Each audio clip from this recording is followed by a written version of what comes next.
My name is Jessica, and I am 32 years old, and the memory that still burns in my chest is the day I walked across the stage to receive my degree, with not a single member of my family in the audience. You would think that a graduation, especially for someone who fought as hard as I did to make it, would be a day full of pride and celebration. For me, it was a day that started with hope, only to end with a hollow ache that no diploma could fill. I grew up in a household where achievements weren't celebrated unless they fit the mold of what my parents considered worthy. My father, Robert, was a stern man who believed in tradition. He wanted a family of lawyers, doctors, and bankers. My mother, Linda, lived in his shadow, always agreeing with whatever he said. My older brother, Matthew, was the pride of their lives. He went into finance right after high school, landed a job through my father's connections, and never once had to prove himself the way I did. My younger sister, Natalie, was the charming one, the kind who could fail at something and still be praised for her effort. Then there was me, Jessica, the middle child who was always told she was too sensitive, too stubborn, and too different. When I told my parents that I wanted to study social work, they didn't just dismiss me, they ridiculed me. My father sneered, "Social work? That's not a career, Jessica. That's babysitting for adults who can't manage their lives." My mother shook her head and sighed. "Why can't you be more like Matthew? He makes real money, Jessica. He makes us proud." And Natalie laughed, flicking her hair back, saying, "Good luck living in a tiny apartment with no money." Their words stung, but I held on to the belief that helping people was not only meaningful but vital. And I refused to give up on that dream. The years that followed were grueling. I worked 2 part-time jobs while studying full-time. I cleaned offices at night and worked at a cafe during the day, sometimes staying up until 3 in the morning just to finish assignments. I remember collapsing on my bed, still in my uniform, with textbooks scattered around me.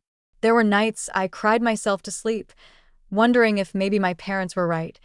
Maybe I was wasting my time. But then I'd think of the children I had volunteered with, the elderly I had helped during internships, the people whose lives brightened just by being heard. That kept me going. And then came graduation day. I had sent out invitations months before, hoping against hope that my family might surprise me, that maybe, just maybe, they'd put aside their disdain for my chosen path and show up. I pictured my mother clapping with tears in her eyes, my father standing proudly, my siblings cheering me on. It was a fragile fantasy, but it carried me through the final weeks of exams. The morning of the ceremony, I woke up buzzing with nerves. I ironed my gown 3 times, checked my cap repeatedly, and left the apartment with my stomach fluttering. As I arrived at the university hall, students were being greeted by their families, mothers hugging daughters, fathers shaking their sons' hands, siblings taking pictures and laughing together. The air smelled of flowers and fresh ink from congratulatory signs, and the sound of camera shutters clicked everywhere. For a moment, I convinced myself that my family had just been late, that any second I would see my mother's familiar silhouette or hear my father's deep voice calling my name, but the seats I had reserved for them stayed empty. Row after row filled with families holding bouquets, gift bags, balloons, and cheering signs, but not one person came for me. My heart sank as the realization set in. They weren't coming. Not one of them had bothered to show up for one of the most important days of my life. When my name was finally called, I stood on trembling legs. My classmates were greeted with roaring cheers, loud applause, whistles from proud siblings. When I walked the stage, the silence where my family should have been felt deafening. I smiled for the cameras, shook the dean's hand, and held my diploma high, but inside I felt hollow. Walking off that stage, I had never felt so accomplished and so abandoned at the same time. That night, as I sat alone in my apartment with takeout instead of a family dinner, my phone buzzed. It was a single text from my mother. "Hope it went well." That was it. No congratulations, no pride, no love. Just a cold, detached sentence that confirmed what I had always known. To them, I was never enough, but sitting there with my diploma on the table, tears streaming down my face, I made a vow to myself. If my own family wouldn't stand by me, I would build a life where I didn't need their approval. And someday, they would see the woman they had underestimated walking taller than they could ever imagine. The morning after graduation, I woke up to sunlight spilling into my small apartment. The diploma lay on my desk where I had placed it carefully the night before, still in its stiff leather case, untouched, uncelebrated it. For a long time, I just stared at it, torn between pride and bitterness. I had worked harder than I ever thought possible to earn that piece of paper, yet there was no one waiting to take a picture with me, no one to frame it and hang it proudly on the living room wall like other families did. All I had was me, and as lonely as that felt, it also gave me a strange kind of strength. When I finally checked my phone, I found a string of casual messages from my siblings. Matthew had texted, "Congrats, I guess. Dad says social work isn't exactly a career move, but hey, at least you finished something."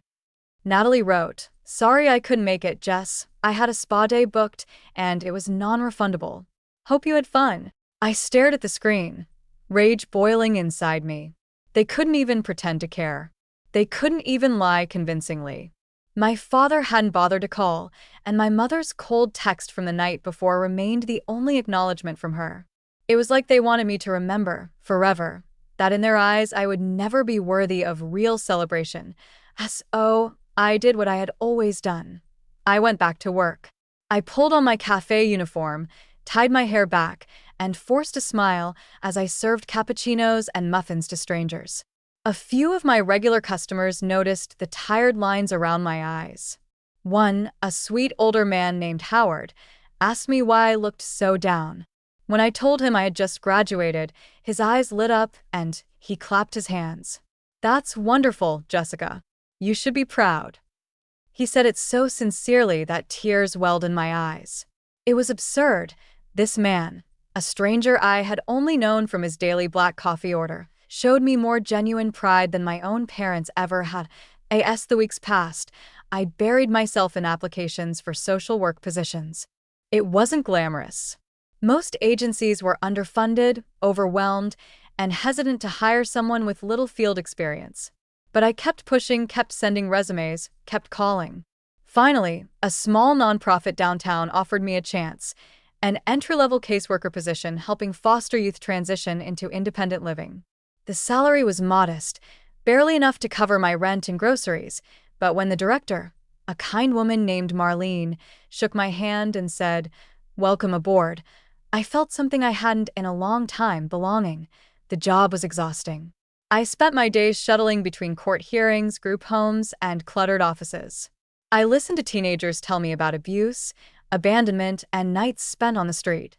Their stories were heartbreaking, and some nights I cried myself to sleep after hearing what they had endured. But I also saw resilience in them, the same kind of resilience I had been forced to find in myself. And in helping them, I began to heal parts of myself I didn't even realize were broken. Still, the shadow of my family loomed. Every holiday dinner was a reminder that I was the odd one out. At Thanksgiving, Matthew bragged about his new car and the promotion he had earned, thanks to Dad's connections. Natalie flaunted her expensive clothes and talked endlessly about her trips abroad. When it was my turn to share, my father waved his hand dismissively and said, "Jessica's still working with those troubled kids, right?" Not much to say there. My cheeks burned as the table chuckled lightly, and I sat in silence, once again reminded that in their world, my accomplishments didn't count. But what they didn't see, what they refused to see, was the quiet victories I carried home from work. They didn't see the look on 17-year-old Marcus's face when he finally got accepted into community college after months of doubting himself. They didn't see the way 15-year-old Tasha smiled for the first time in weeks after finding a foster family who truly cared for her. They didn't see the late nights I spent helping kids write resumes, teaching them how to cook simple meals, or walking them through the terrifying process of emancipation. To them, I was wasting my time. To me, I was finally making a difference. One evening, after another painful family gathering, I sat on the floor of my apartment surrounded by case files. Tears streamed down my face, not from exhaustion, but from frustration. I whispered into the empty room, "Why can't they just be proud of me? Why can't they see what I'm doing matters?" The silence answered me. And that was when I realized the truth. I might never get the validation I wanted from them. I might never hear the words, "We're proud of you," from my father or see my mother's eyes shine with admiration. But maybe that wasn't the point anymore. Maybe I needed to stop waiting for their approval and start living for mine. I picked up the frame I had bought weeks earlier and finally placed my diploma inside it. I hung it on the wall of my tiny living room, right above the couch where I often collapsed after long days. And for the first time, I smiled when I looked at it, not because my family cared, but because I did. As the months passed, I settled deeper into my role at the nonprofit. Every day tested me in ways my textbooks never could. I wasn't just filling out forms or making phone calls. I was standing beside teenagers who felt as abandoned as I once did. I'll never forget the day a boy named Jordan sat across from me, his arms crossed tight, his eyes filled with defiance. "Nobody gives a damn about me," he muttered. Something in his tone pierced me, because I had thought the same words countless times growing up. Instead of lecturing him, I said quietly, "I know what that feels like. But you're wrong. I give a damn." He blinked at me like he wasn't sure if I meant it. And when he came back the next week with a small smile on his face, I realized I was doing exactly what I was meant to do. But outside of work, the tension with my family only grew sharper. They didn't ask about my job, didn't care about the impact I was having. If I mentioned the nonprofit, my father would sigh loudly, as though bored by the very subject. Matthew would change the topic to stocks or investments, and Natalie would scroll through her phone, yawning. They didn't even try to hide their disinterest. Every time I left their house, I felt like the air had been sucked out of me. I would drive home gripping the steering wheel, fighting tears, repeating to myself, "You don't need them. You don't need them." Still, I kept trying. A part of me stubbornly hoped they might change. For Christmas, I invited them to a small dinner at my apartment. I cleaned every corner, cooked for 2 days, and even bought wine I couldn't really afford. But when the night came, they didn't show. Not one of them. My mother called hours later, apologizing half-heartedly, saying something about a last-minute party at Matthew's boss's house. I hung up the phone, sat down at the table full of untouched food, and cried until the candles burned out. It was around that time that Marlene, my boss, pulled me aside at work. "Jessica," she said, "you've been giving so much of yourself here. I see how the kids respond to you. But I also see the weight you carry. You can't keep pouring from an empty cup." Her words broke something inside me, because she was right. I was so focused on proving my worth to my family, on giving everything to my job, that I had forgotten to take care of myself. I nodded, but I didn't know how to change. Then came the turning point. One evening, we hosted a fundraising gala for the nonprofit. I worked tirelessly behind the scenes, organizing tables, arranging flowers, making sure everything was perfect. When the night began, donors filled the hall, laughing over cocktails, dressed in gowns and suits. I felt invisible in my modest dress, but I stayed focused. Halfway through the night, Marlene pulled me onto the stage unexpectedly. She spoke into the microphone, telling the crowd about the difference I had made in the lives of the foster youth. She shared stories of kids who had flourished with my support, kids who had written letters about how much I meant to them. And then she said, "Jessica is proof that one person's determination can change lives." The room erupted in applause. I stood there, frozen, tears streaming down my face, as people I barely knew clapped for me louder than my family ever had. And in that moment, something inside me shifted. I realized that the validation I had been chasing all my life might not come from the people I wanted it from, but it was still out there. It existed in strangers, in the children I helped, in the colleagues who respected me. And maybe that was enough. Later that night, as I drove home with flowers from the gala in the passenger seat, I decided to stop waiting for my family to celebrate me. I would celebrate myself. If they couldn't see my worth, that was their blindness, not my failure. And maybe, one day, they would regret the empty seats at my graduation, the missed Christmas dinners, the silence after my victories. But I wasn't going to waste my life waiting for them to catch up. When I walked into my apartment, I placed the bouquet next to my diploma.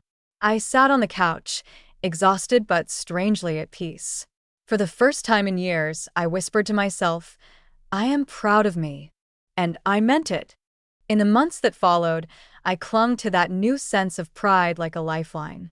It didn't erase the ache of my family's absence, but it gave me something stronger than their silence, the belief that I no longer had to chase their approval. Still, the world has a cruel way of testing your convictions, and mine would be tested sooner than I imagined. It started with a phone call from my mother. Her voice, usually clipped and indifferent, sounded strained. "Jessica," she said, "your father hasn't been well. He's under so much stress with the business. Could you come by this weekend?" The request shocked me. They rarely invited me to the house anymore, not unless there was an event where appearances mattered. I hesitated, but curiosity and that old, stubborn hope pulled me in. Maybe, I thought, this was the moment they'd finally soften toward me. When I arrived, the house looked the same as always, grand on the outside, cold on the inside. My father sat in his leather chair, pale, his once commanding voice quieter now. He didn't waste time with pleasantries. "Jessica," he said, "you've always been persistent. That job of yours, the nonprofit, it's not lucrative, but I can see you've stuck with it. I need that kind of persistence right now." I frowned, unsure where he was going. He leaned forward, lowering his voice. "The company isn't doing well. We've had some losses. I was hoping you might lend us some money." For a moment, I couldn't breathe. My father, the man who mocked me for working with troubled kids, was asking me for financial help. I almost laughed, but the bitterness caught in my throat. "Dad," I said slowly, "I don't have money to lend. I'm not sitting on savings. I'm barely covering my bills." He waved his hand dismissively. "Then maybe you could talk to some of your donors. Surely you have connections." His words sliced through me.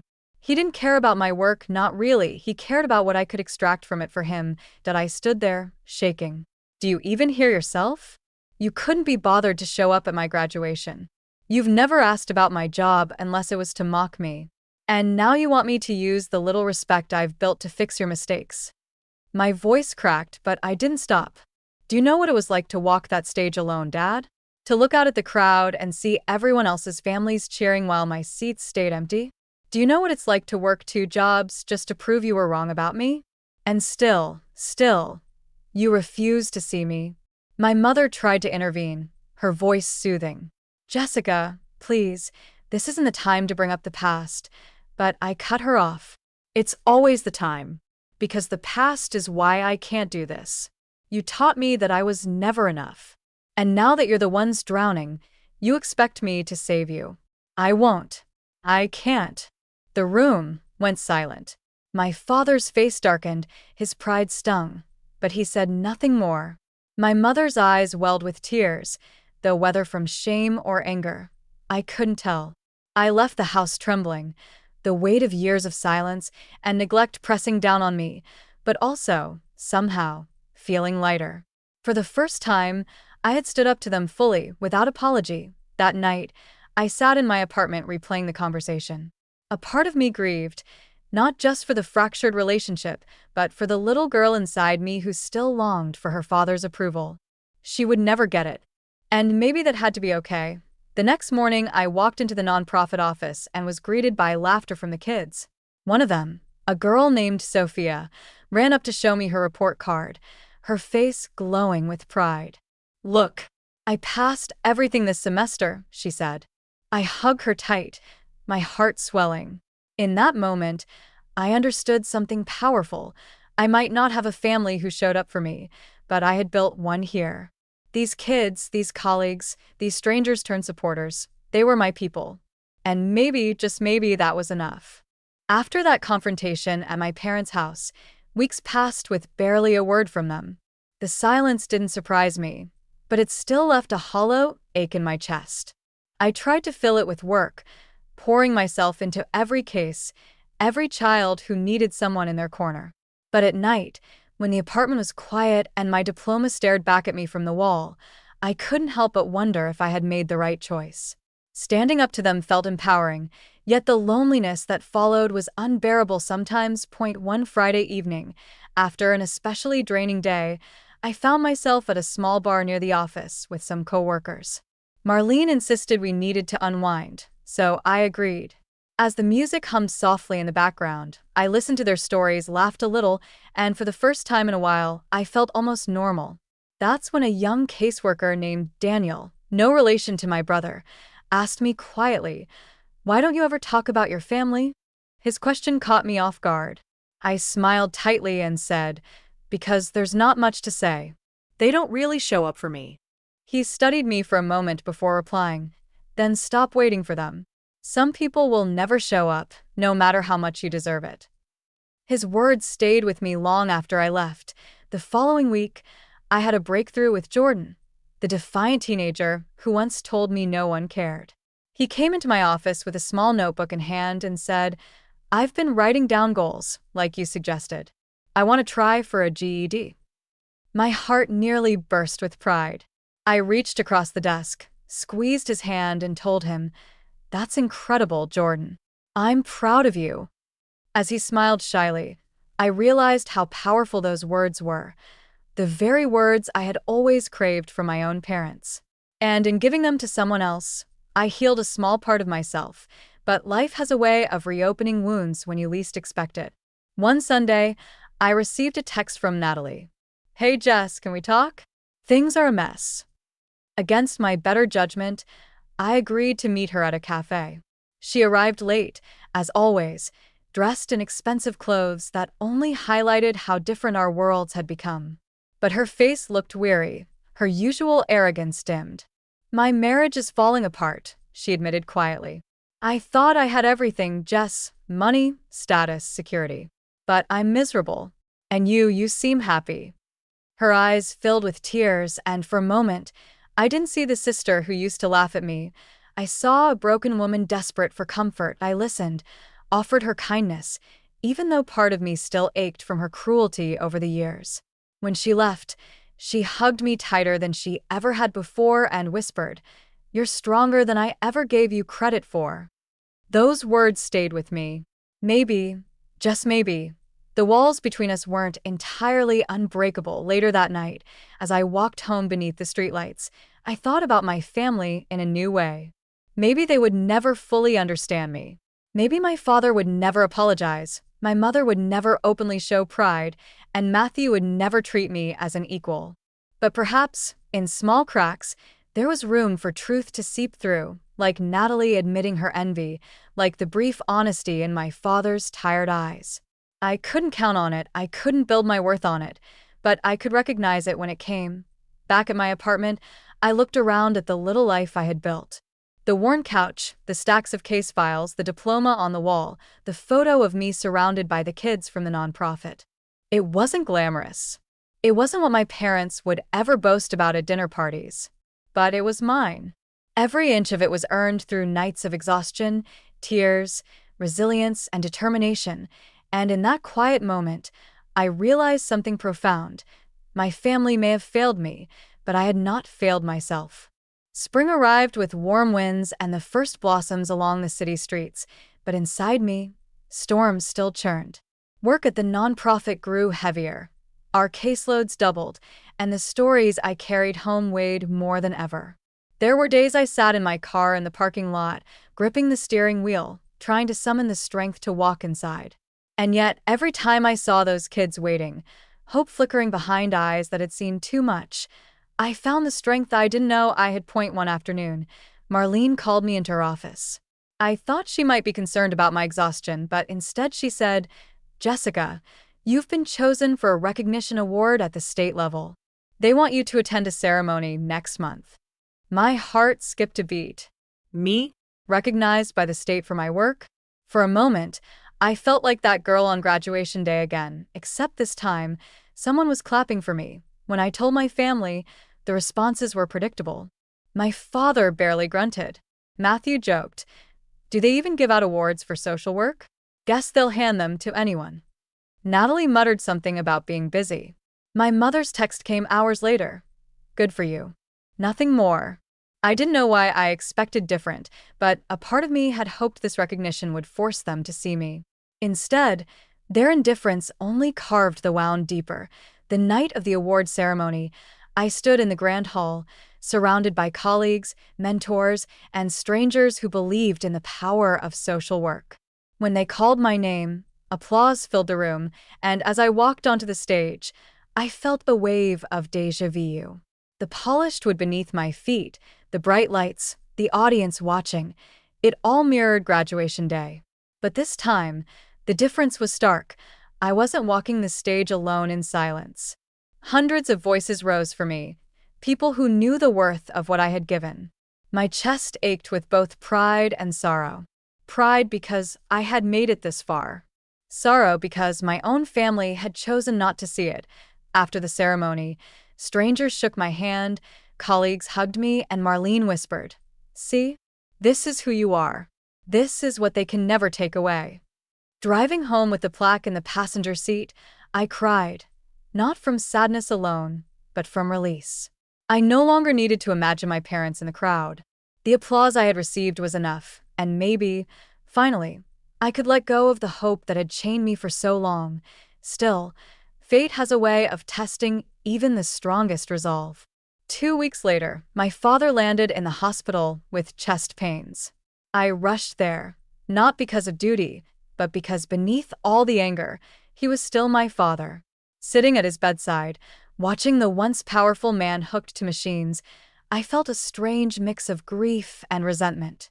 He looked at me, his face pale, and whispered, "Jessica, you are stronger than I thought." I should have said it sooner. His voice cracked, and for the first time in my life, I saw him not as the untouchable figure of my childhood, but as a flawed, fragile man who had let his pride blind him. I wanted to cling to that moment, to believe it erased everything. But I knew better. His words came at the edge of fear, not from years of love. They didn't rewrite the past.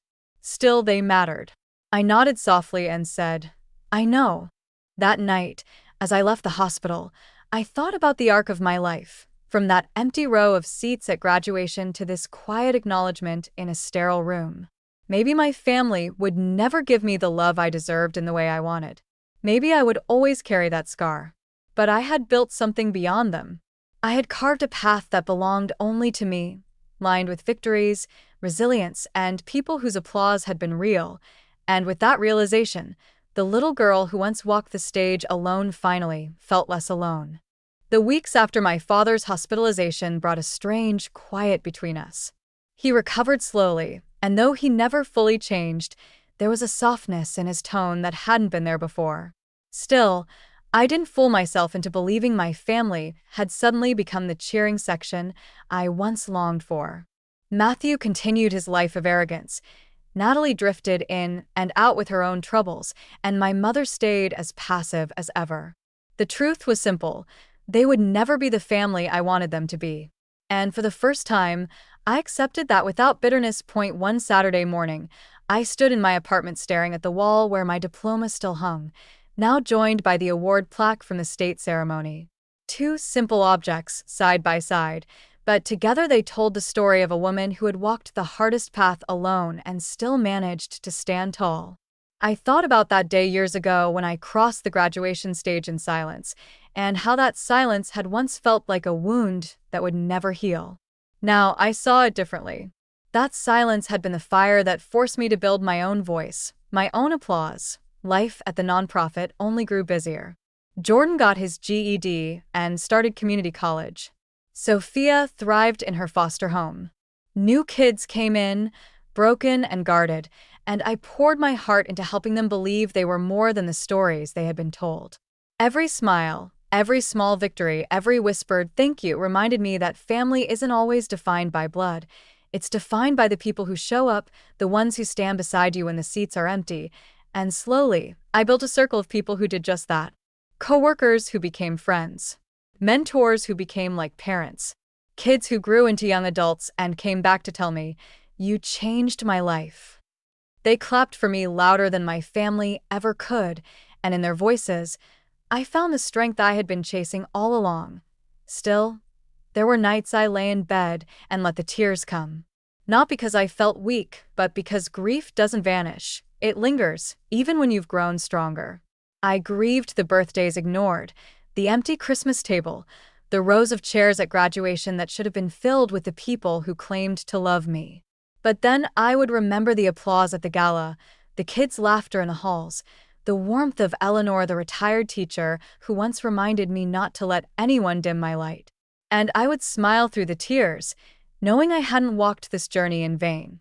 Looking back now, I see that my story was never really about my family's absence. It was about the strength I found in their absence. Walking that stage alone taught me that I didn't need their cheers to validate my worth.